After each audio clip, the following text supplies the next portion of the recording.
भारत सरकार ने अनुसूचित जाति वर्ग के उच्च शिक्षा प्राप्त करने वाले छात्रों के लिए अर्थात कक्षा 11 से लेकर के उच्च शिक्षा जो प्राप्त होती है उसके लिए जो छात्रवृत्ति मिलती है, उस छात्रवृत्ति में ऐतिहासिक परिवर्तन किया गया है, उसकी जानकारी देने के लिए हूँ।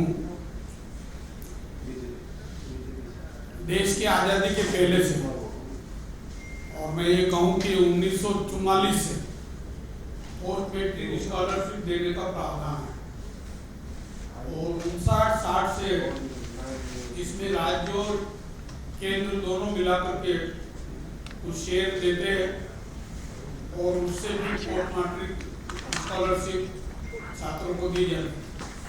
11वीं से लेकर के ग्रेजुएशन तक, पोस्ट ग्रेजुएशन तक, पीएचडी, आईआईटी, स्पेशल जो एजुकेशन होती है सबके लिए छात्रवृत्ति देने का प्रावधान है।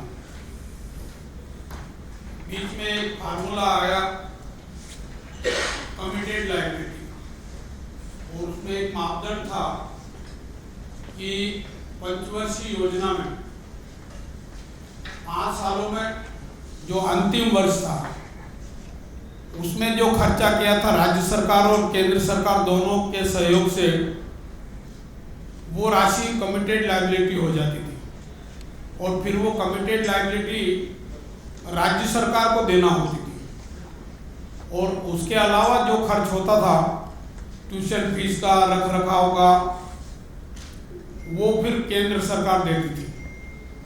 और उसका दुष्परिणाम ये हुआ कि कमिटेड लायबिलिटी बढ़ती गई, राज्य का शेयर बढ़ता गया और केंद्र सरकार का शेयर कम होता गया और लगभग आधे राज्य 36 में से 15, 16, 17 राज्य ऐसे जिनको एक पैसा भी केंद्र से नहीं मिल पाता था कमिटेड लायबिलिटी के फार्मूले के कारण, और कुछ राज्यों को आंशिक धनराशि मिलती थी और कुछ राज्यों को थोड़ी बहुत ज़्यादा मिलती थी।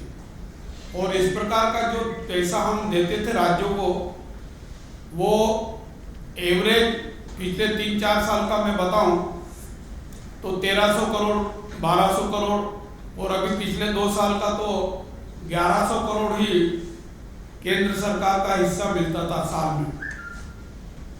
और ये 1100 करोड़ का अगर हम परसेंटेज निकालें तो 11-12% बनता है।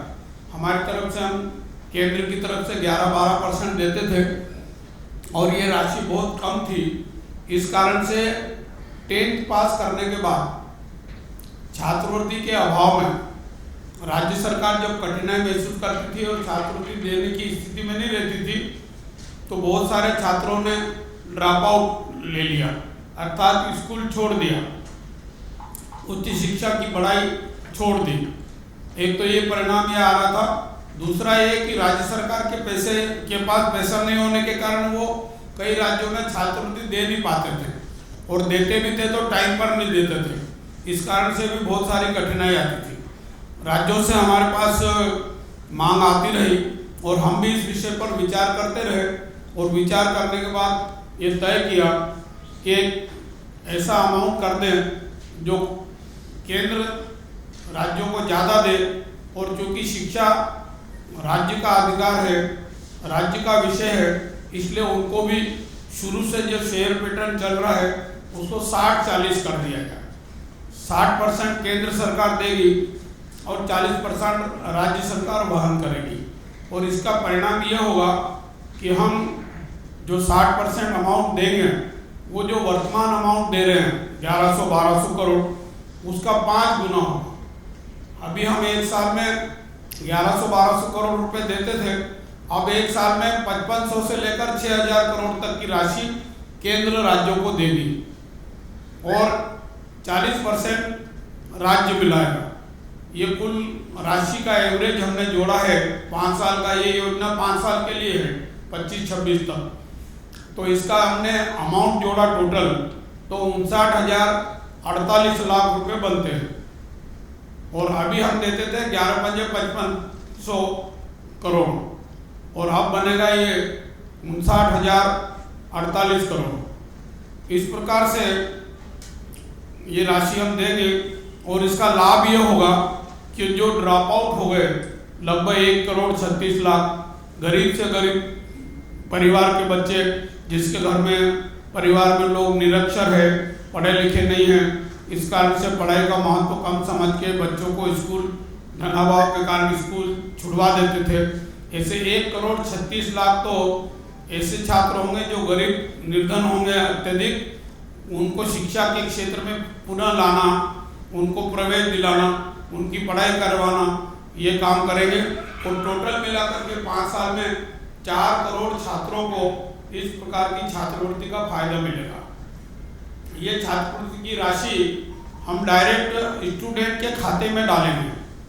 राज्य सरकार से स्टूडेंट की सूची मंगाएंगे, उनके अकाउंट नंबर के साथ में सूची मंगाएंगे, वो अपने राज्य की छात्रों की सूची भेज देंगे मैं अकाउंट नंबर के, हम उन अकाउंट नंबर को देख करके उन छात्रों के डायरेक्ट खाते में पैसा जमा कराएंगे। और उसमें एक प्रावधान और कर रहे हैं कि राज्य सरकार पहले जमा कराए और फिर हम जमा कराएं, नहीं तो कई बार केंद्र जमा करा देगी और राज्य नहीं जमा कराएंगे तो छात्रों को छात्रवृत्ति नहीं मिल पाएगी।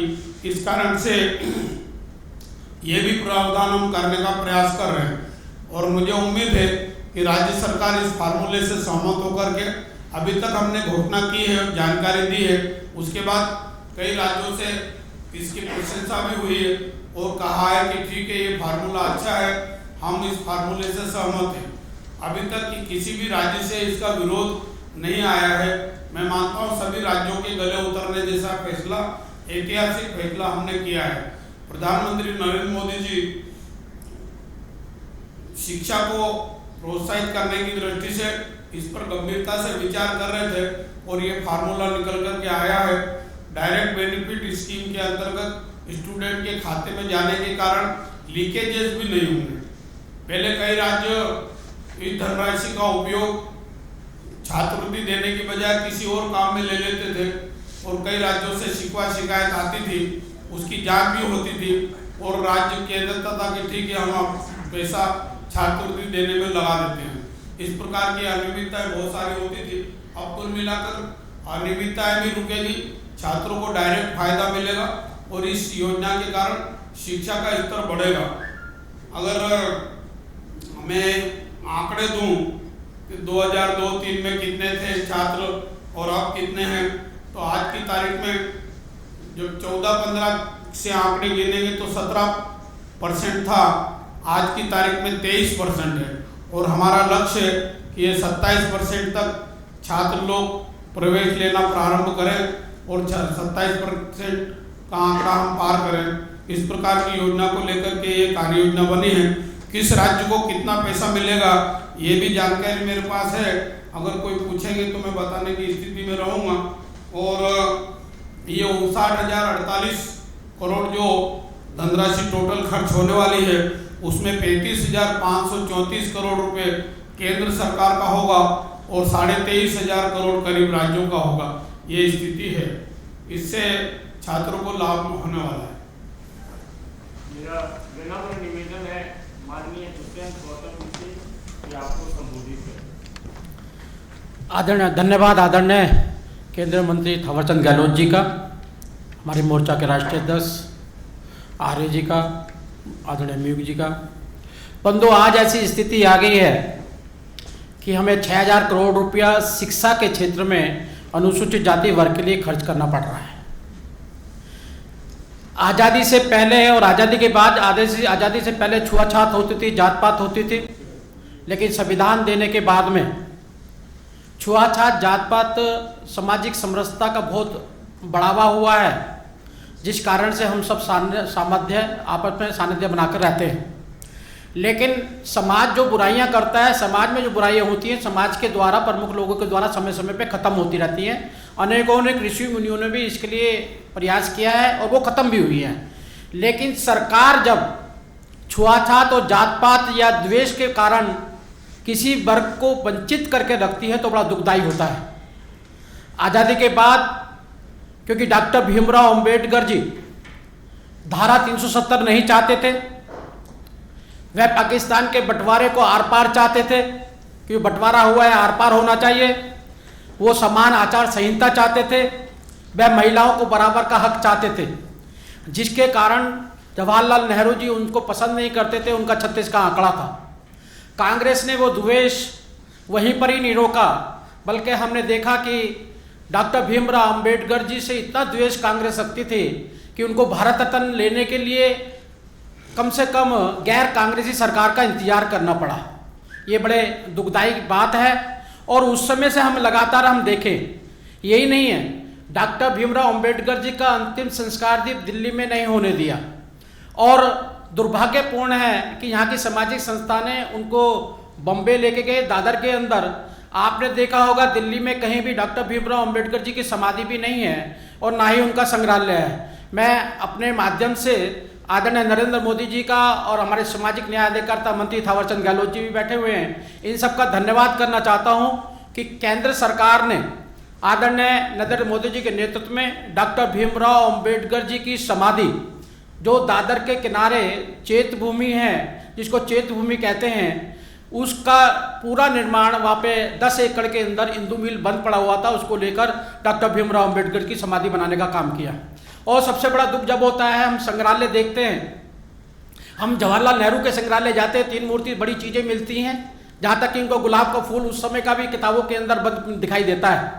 उन जो दैनिक जरूरत की चीज़ें थी वो इस्तेमाल किया करते थे, वो भी हमें हर जगह मिल जाती है। गांधी जी के संग्रहालय में जाएंगे, आपको चश्मा मिल जाएगा, उनसे जो दैनिक चीज़ें वो यूज़ करते हैं वो मिल जाएगा। आप इंदिरा गांधी के संग्रहालय में जाएंगे, साड़ी में गोली लगी थी, वो साड़ी भी आपको मिल जाएगी। लेकिन डॉक्टर भीमराव अंबेडकर जी अचकन डाला करते थे, टाई पहना करते थे, चश्मा पहना करते थे, एक घर के अंदर रहते थे, तो घर में उनकी जो जरूरत की चीज़ें सारी थी। और खासकर वो टाइपराइटर भी था जिससे संविधान लिखा गया था। वो भगवान बुद्ध की मूर्ति भी थी जिसके सामने उन्होंने बुद्धिस्ट धर्म अपनाया था। लेकिन ये सारी की सारी चीज़ें कांग्रेस के दुर्व्यवहार के कारण वो यहाँ से बाहर निकाल दी गई। 26 अलीपुर रोड, जो आदरणीय थावरचंद गहलोत जी ने अभी 100 करोड़ रुपया लगाकर 26 अलीपुर रोड वो उनको एक संग्रहालय बनाया है, वो सामान उठाकर वो 26 वहाँ पर नागपुर में चिंचोली गांव 35 किलोमीटर दूर है, वहाँ पर वो उनका एक सहायक था अजगले, वो उनको लेकर चला गया सामान को। लेकिन मुझे बड़ा कष्ट हुआ जब अभी 4-5 साल पहले जब मैं उस संग्रहालय को देखने के लिए गया, एक टीवी मीडिया ने आपके द्वारा उठाया गया था वो सवाल कि देखिए डॉक्टर भीमराव अंबेडकर पे सरकारें लगातार हर बार पैसा खर्च करती हैं, करोड़ों रुपया खर्च करती हैं, लेकिन उनके सामान की क्या दुर्गति है। सारी टाइयों को दीमक खा गए, सारी कुर्सियां जो इस्तेमाल करती थी सारी फट गई, जो देने की जरूरतें चीज़ें थी सारा वो कोट अचकन जिस हैट को लगाया करते थे, जिस चश्मे को लगाया करते थे, सारा सड़ गया, दीमक खा गई सबको। जो टाइयाँ थी कभी 150-200 टाइयाँ थी, उनको भी सब दीमक खा गई। बड़े दुख की बात थी। और मुझे कहते हुए खुशी हो रही है कि आदरणीय थावरचंद गहलोत जी के नेतृत्व में, आदरणीय प्रधानमंत्री जी के नेतृत्व में आज हम 13 एकड़ के अंदर उस संग्रहालय को बनाने का काम कर रहे हैं वहाँ पर। और मुझे ये इसलिए कहना पड़ रहा है कि ये डॉक्टर भीमराव अंबेडकर जी के साथ ऐसा दुर्व्यवहार ही नहीं किया, बल्कि हमारे जो आज थावरचंद गहलोत जी ने बताया है, ये लगातार अभी तक हमने देखा है कि बीजेपी की सरकार आने से पहले आपने देखा होगा 50 लाख नकली छात्र पकड़े गए। अनेक छात्रवृत्ति ले लिया करते थे स्टेटों के अंदर और बोगस नामों को रखकर, और वो उनकी छात्रवृत्ति को खाया जाते थे, दलितों को डायरेक्ट नहीं मिलती थी। लेकिन आज जन धन योजना के माध्यम से आधार कार्ड से जोड़ने के बाद आज वो छात्रवृत्ति पूरी की पूरी, जो राजीव गांधी जी खुद कहा करते थे कि उनके शासन में ऐसा भ्रष्टाचार था कि 100 रुपया भेजते हैं तो 15 पैसे पहुंचता है, लेकिन आज छात्रवृत्ति पूरी मिलेगी। और आज के इसके साथ मैं एक और चीज़ की भर्त्सना करना चाहूँगा कि पंजाब के अंदर जो हमने छात्रवृत्ति स्कॉलरशिप दी थी करीब 2019 के अंदर 303.92 करोड़ दी थी, लेकिन उन्होंने 18 दिसंबर को वहाँ से 248 करोड़ रुपया निकाला, और लेकिन उसके अंदर 39 करोड़ की पेमेंट का फाइल या दस्तावेज वहां पर अब भी नहीं मिल रहा है, जो बहुत बड़ा घोटाला इस स्कॉलरशिप में किया जाता है। आज वहां पर अनुसूचित जाति वर्ग के सारे धार्मिक संत, अनेक IAS IPS पूर्व जो रिटायर्ड हैं चंडीगढ़ के अंदर उस पर स्ट्राइक पर बैठे हुए हैं, जो घोटाला पंजाब सरकार ने किया। और यही नहीं, अनेकों अनेक घोटाले जो कांग्रेस सरकार में होते रहते थे, इस पारदर्शिता के कारण वो उसके अंदर भी बहुत कमी क्या बिल्कुल नगण्य हो गए हैं। और मैं उसकी रिपोर्ट आपको बताना चाहूँगा। करीब करीब 1.4 लाख नकली एनजीओ जो हैं वो खत्म हुए हैं, 2.5 लाख नकली कंपनियां खत्म हुई हैं, 21 लाख नकली डायरेक्टर खत्म हुए हैं। और सबसे बड़ी दुख की बात है कि राशन कार्ड जो गरीबों को राशन मिलता है, 5 करोड़ नकली राशन कार्ड इस पारदर्शिता के कारण खत्म हुए हैं। 4 करोड़ नकली एलपीजी कनेक्शन थे जिसके कारण से वो सारा कुछ हुआ जो हमने खत्म कराए हैं। और ऐसे ही सबसे दुख तो है मनरेगा के 2 करोड़ नकली कार्ड, मतलब मनरेगा के लोगों की कमाई को भी ये लोग नहीं छोड़ते थे। ऐसा सुशासन हमारे नरेंद्र मोदी जी ने देने का काम किया है। मैं आपके माध्यम से पुनः जो छात्रवृत्ति दी गई है, देश के प्रधानमंत्री का आदरणीय थावरचंद गहलोत जी का बहुत बहुत धन्यवाद करना चाहता हूं। और साथ साथ जो हमारी साथ में एक और आदरणीय थावरचंद गहलोत जी के नेतृत्व के अंदर उनके मंत्रालय द्वारा काम हुआ है कि दलित का कोई भी गरीबी की रेखा के नीचे का कोई भी व्यक्ति बीमार होता है तो उसको 15 दिन के अंदर अगर वो अपनी रिपोर्ट देता है, हॉस्पिटल से वो अपना डिटेल्स बनाकर भेज देता है मंत्रालय को, 15 दिन के अंदर हम 2, 2.5, 3, 7 दिन के अंदर 2.5-3 लाख रुपए जो उसका बनता है वो भी हम 3.5 लाख तक का हम उनको देते हैं ताकि उस आदमी की कोई बने। इसलिए हमने अनिश्चित क्यों करना पड़ा हमें, क्योंकि अभी तक ये सरकारें जो हो रही है पीछे वो गरीबों को, किसानों का, दलितों का शोषण करती रही है। गरीबी हटाओ के, लेकिन गरीबी नहीं हटाई, गरीबों का शोषण किया। एक बहुत बड़ी खाई हमने पूरे पुराने कार्यकाल के अंदर जो आदरणीय नरेंद्र मोदी जी का रहा है, जिसमें हमने गैस के कनेक्शन दिए हैं, शौचालय दिए हैं, अनेकों अनेक योजना पे हमने समतुल्य लेकर आए हैं। आज हम सरकार के माध्यम से उनको स्वावलंबी बनाने का काम कर रहे हैं और अनेकों अनेक इसमें त्रुटियां भी पाई जा रही हैं। हम भारत सरकार, वर्तमान की नरेंद्र मोदी जी सरकार सभी दलित और गरीबों के प्रति समर्पित है। जिस प्रकार से आप किसान आंदोलन में पहले भी बहुत कुछ बोल चुके हैं, ऐसे ही उनके साथ भी दुर्व्यवहार का भावना जो कांग्रेस सरकार और वो कर रही है उसकी हम भर्त्सना करते हैं। और नरेंद्र मोदी जी और थावरचंद गहलोत जी का बहुत बहुत धन्यवाद करते हैं जिन्होंने अनुसूचित जाति वर्ग के को अब एकदम ऊपर उठाने का काम किया है। बहुत बहुत धन्यवाद। मैं 2 बातें और बताना चाहता हूँ, छूट गई थी। एक तो ये जो 5,500 करोड़ का अमाउंट इस मार्च तक ही हम राज्य को दे देंगे, मतलब इसी साल से इसको लागू करेंगे। और दूसरी बात ये है कि हर साल 5% राशि बढ़ा करके देंगे।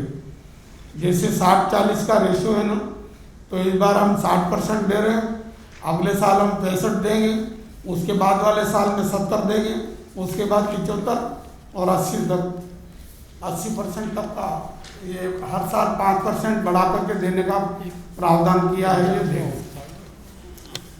आपके कोई प्रश्न हो तो पंजाब गवर्नमेंट का ये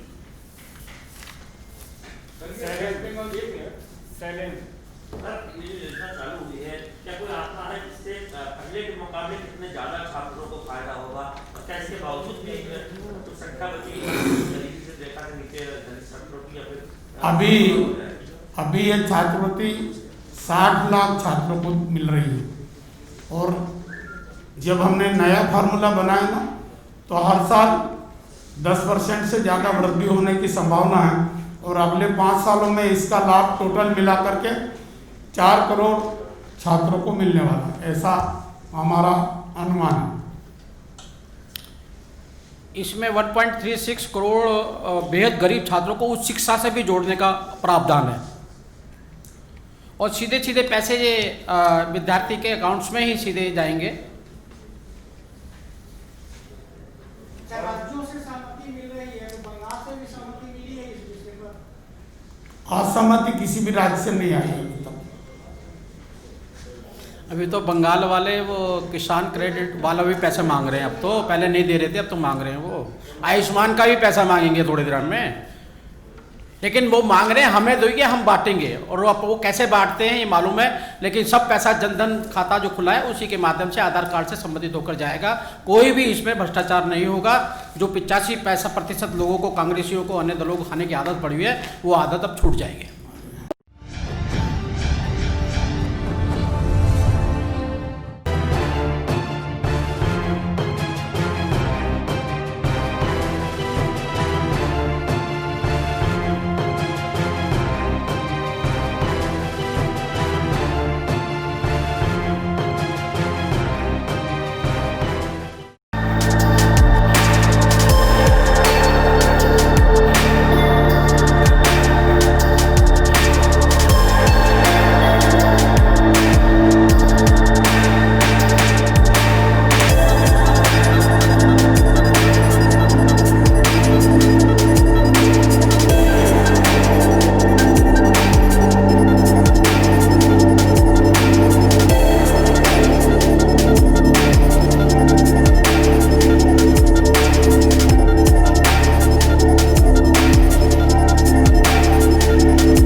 Download Tarang online radio app from Google Play Store.